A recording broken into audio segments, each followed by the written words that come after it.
Video moja ilikuwa ina trend, Makex ilikuwa iko nyuma, afu SH5 kama hii hapa turbo ilikuwa iko mbele. Makex amefanya kila kitu anachoweza, lakini chuma iko mbele tu bana. Sasa watu wengi walikuwa wanajiuliza ni kitu gani SH5 turbo. Ukimaliza hapa 180, ukimaliza 180 inaenda extra speed, na hii 180 hapa ni ya ukweli, unaelewa, ni ya ukweli. Kwa hiyo hata kama yule jamaa alikuwa hajatune, hata kama alikuwa hajatune, zikishamaliza hizi gari, hii gari itakuwa mbele, umeona. Kwa hiyo ina extra speed, nafikiri inaweza kaenda kama 210 hivi, inaweza kaenda nafika kabisa, umeona.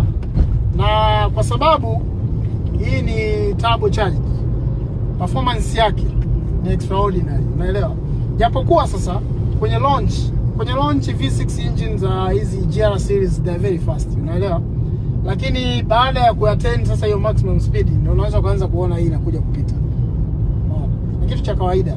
Na hiyo ni kwa sababu ya limitations za speed na gear ratios. Unaona? Lakini kitu tunachoweza kuachia ni kwamba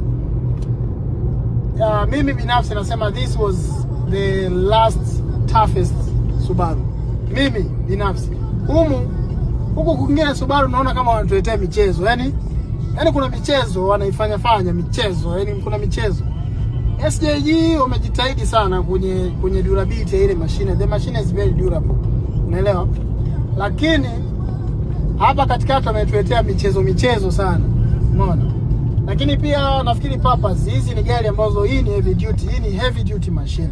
Achana na FB20 kuanza kuitumia kwa matumizi ya kubato.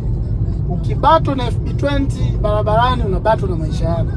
Hivi ni vitu ambavyo tunapenda kuviongea, vinaumiza lakini ni kweli. This car is for smoothness, ni CVT ambayo ni smooth lakini haikupi sport utilities.